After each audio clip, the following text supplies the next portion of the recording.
What is going on, Ive Warriors? So today we have an interesting video. Now, some gentleman by the name of Dr. Brad Stanfield made a video just recently. I believe it dropped yesterday, saying why everyone's abandoning intermittent fasting. Now, he dropped a lot of studies, or he dropped a few recent studies on the topic, and basically stated that it simply just doesn't work the way people think it does. Well, let's go ahead and jump right into it.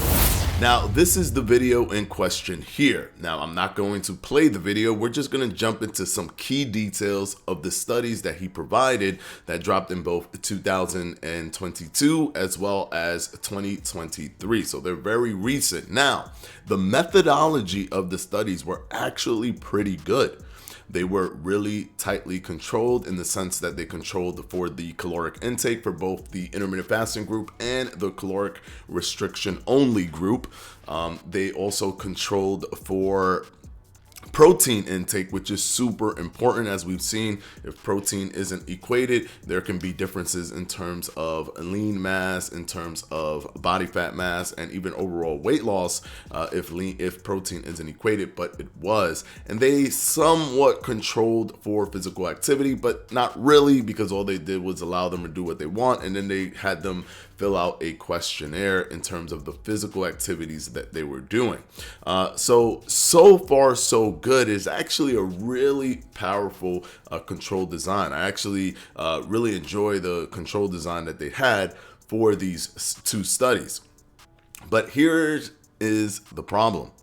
The thing is, both of them work just as well, right? They're both good. Calorie restriction and intermittent fasting both work well, because intermittent fasting is also calorie restriction. But there is a difference between just being at a caloric restriction when it comes to controlling for calories throughout the day and never letting your body deplete the glucose storage or the glycogen storage, and giving yourself moments of using ketone bodies as opposed to just using glucose for energy. Because what ends up happening when you use ketone bodies is that, and I'm sorry if I have to explain this again, but just in case you're watching this for the first time, you use fatty acids to replace glucose, and those fatty acids go through the liver and they turn into ketones through the process of beta hydroxybutyrate. So what I want to show you, and what I always say is, yes, there are going to be similarities if you equate for calories, if you equate for protein, if you equate even for physical activity to a certain extent. There's going to be similarities within the weight loss. There might not even be statistical significant differences between the two, but that doesn't mean that one isn't being more efficient than the other when you actually look at the numbers. Now, I have the numbers for the 2022 study that he was referencing. Let me go ahead and pull it up here. Now, let me just make sure that this looks good on you guys' screen. Okay, it does. All right, so here are the numbers. Now, the baseline numbers have been given to us already. There were 69 participants in the time-restricted eating group. There were 70 participants in the daily calorie restriction group. This is the 2022 study. We're just looking at the table. I'm not going to bog you down with the entire study, but it is a good read if you want to go ahead and read that study. I'll have all the links down in the description box below. But if we look at the body weight in terms of the 6 months period and the 12-month period, more body weight was lost in the intermittent fasting group and then the caloric restriction group. More body weight was lost in the intermittent fasting group at 12 months than the caloric restriction group. And these are the differences between the two. Now, they're not statistically significant, meaning that there isn't a p-value of 0.05. It's not a statistical difference where it says, wow, this is much better than this. So not statistically significant. However, still more weight was lost in the intermittent fasting group. But that's not even the most important part, because weight doesn't really mean anything. Weight, it does mean something, but it doesn't mean body fat. The thing is, some people equate just the word weight loss to body fat loss as it's one for one, but it isn't. That can mean lean mass, that can mean water weight, that can mean glycogen, that can mean so many different things. Weight loss is not the be all end all. What we want to look for is stuff like body mass, well, not body mass index, but even with the body mass index, it's more in the intermittent fasting group. But we want to look at stuff like waist circumference, right? Waist circumference lower in the intermittent fasting group than the caloric restriction group. Body fat mass lower in the intermittent fasting group than the caloric restriction group.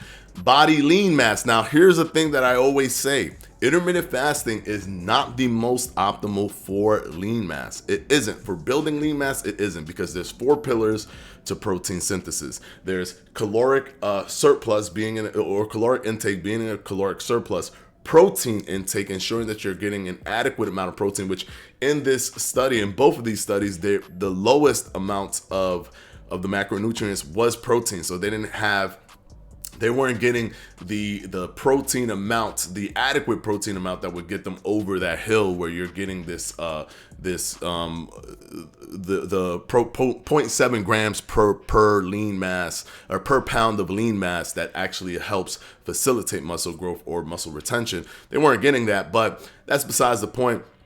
But also, the resistance training is important as well, and they weren't really, working that tightly with their physical activity. But meal frequency is important. I know a lot of people from the intermittent fasting community doesn't want to hear this, but meal frequency is important, and intermittent fasting automatically removes that pillar because you're not eating as frequently, since you are doing intermittent fasting and eating everything in a small window. So what ends up happening is calorie restriction or calorie intake or whatever has a benefit versus intermittent fasting when it comes to muscle building and muscle retention. So intermittent fasting is not the most optimal for building muscle, but in my humble opinion and looking at the data, it is the most optimal for body fat reduction. So it's pick what you want. They are both very good in a very similar way, where they're not statistically significant, but that edge always goes to intermittent fasting when it comes to the actual numbers. So if you look at body lean mass, of course, they lost more, but just by this much. Granted, still, they lost more, which I've always said, intermittent fasting is not the most optimal for muscle building. Body fat percentage, however, more lost in the intermittent fasting group. Area of abdominal visceral fat. So this is the centimeter square, the area of it, not the actual weight of it, is just the amount of that you have. Also lost more in the intermittent fasting group. An area of abdominal, so basically belly fat, subcutaneous fat, the fat you could actually grab, the fat that's under the skin, the area also lost way more in the intermittent fasting group. If you look at the centimeter square, you got 70.1 here, 49.2. So that's a minus 20.9 difference. And then also after 12 months, it's a minus 16.2 difference. Granted, calories, the same. Physical activity, somewhat the same in terms of how they did it with the questionnaire. Protein intake, the same. The only difference is one group did time restricted eating and the other group did daily caloric restriction, but they ate the same amount of calories. So why is it always a difference when it comes to body fat? Now, if we look at the 2023 study, we'll pull it up here, and I think I have to move it a little bit for you guys here. Hold on one second. Let me see if I could go ahead and move that for you so you guys could take a look at it here. All right, so we got there we go. We got the chart right there for you. So we'll look at this on here. Actually, if I click it, you know what? This might be better. There we go. This is better for you. Okay, you guys can see it. All right, so same song and dance here. Now, because something isn't statistically significant, now you'll see the p-values here, 0.94, 0.69. These are too high of the numbers too high of numbers to be statistically significant. What they needed to be, or what they needed to say, is 0.05 or less so that it could be statistically significant. But just because something is not statistically significant does not mean that it isn't visually significant, because body fat, for example, 5 pounds of body fat difference or 4 pounds of body fat difference will not be considered statistically significant. But when looking at what 5 pounds of body fat visually looks like, It's a visual difference that's actually that's very tangible, very visual. You can see, because 5 pounds of body fat is like this much of body fat, believe it or not. Now, granted, it's not going to come out of one spot, but that's still a large amount. Remember, 5 pounds that you lose on the scale does not mean that you've lost 5 pounds of body fat. That's all tied into water weight, all these different things. So don't think of 5 pounds, oh, I lose 5 pounds, I don't see a big difference. Don't think that that's just hard line body fat. Now, if we look at the table for this study, this other study that he referenced that made him come to the conclusion that intermittent fasting isn't a big deal, or there isn't a difference. Granted, they're close. They're very close, because you need calorie restriction, and there isn't going to be much of a difference there, obviously. But because of that process, it's more efficient in terms of burning body fat. And now, if we look at the weight difference, intermittent fasting, they lost more weight. Granted, not by much. BMI, same thing, more from the intermittent fasting group. And I see here TRE, this means a total, this means time restricted eating, and DCR means daily calorie restriction. All right, body fat percentage, more in the intermittent fasting group. Again, fat mass in terms of the weight in kilograms. This is doing it in kilograms, more in the intermittent fasting group, not by much, but more in terms of the actual weight number. Lean mass, of course, more was lost in the intermittent fasting group. Is consistent with how I'm always expressing. Intermittent fasting is not the most optimal for building muscle, because that pillar of protein synthesis in terms of meal frequency just doesn't exist. Now we got total abdominal fat in terms of the centimeter square between month 6 and month 2. Way more in the intermittent fasting group. So the actual area that it's covering, we're not talking about weight anymore. We're talking about the area that it's covering. Way more in the intermittent fasting group. Subcutaneous fat, the fat that's underneath the skin, again, way more in the intermittent fasting group being lost. Visceral fat, again, way more in the intermittent fasting group. Now, visceral fat is the fat inside the abdominal wall around your organs.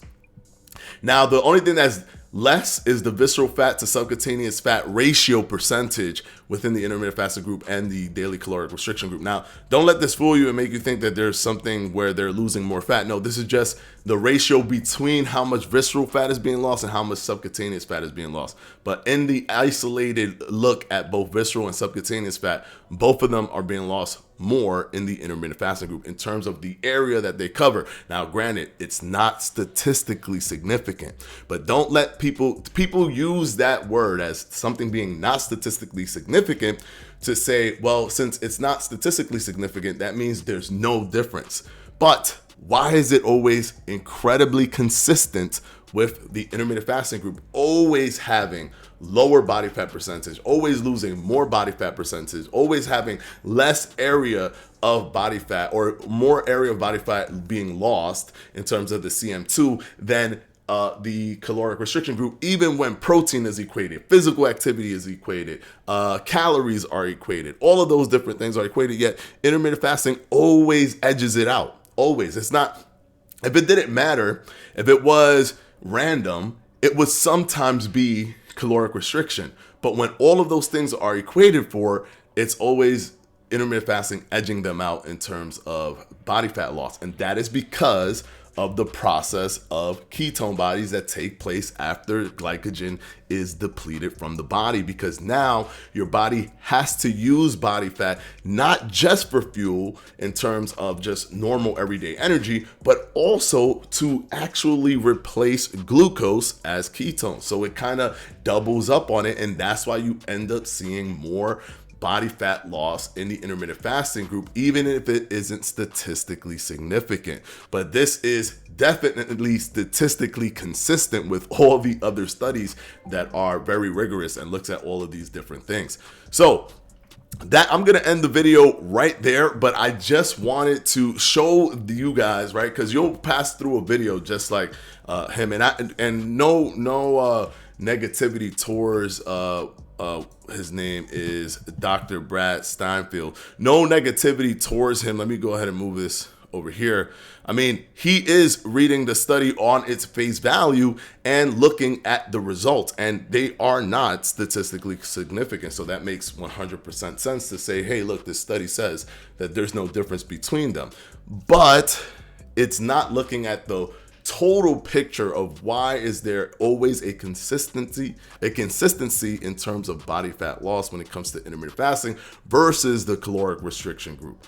It's always consistently intermittent fasting losing more than the caloric restriction group in terms of body fat, and with the subcutaneous fat, with waist circumference, with visceral fat. It's always more. And you saw the difference between in terms of the area that it covered, how different it was between the intermittent fasting group and the caloric restriction group. Granted, weight is one thing.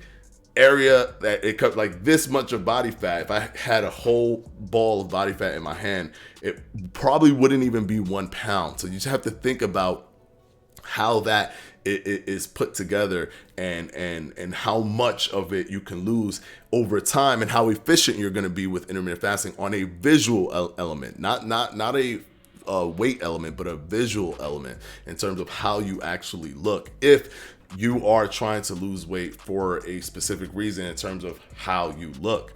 All right, so hopefully this video was informative for you.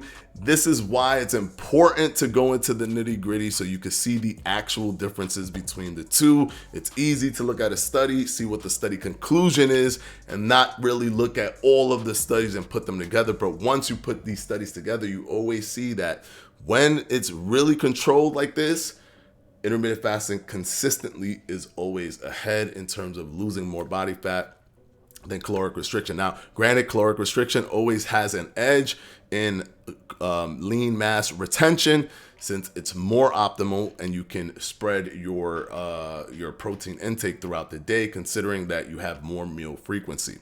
All right, hopefully this video has helped you guys. And of course, as always, this is Fledge Fitness, and I'll see you tomorrow. Peace out, guys.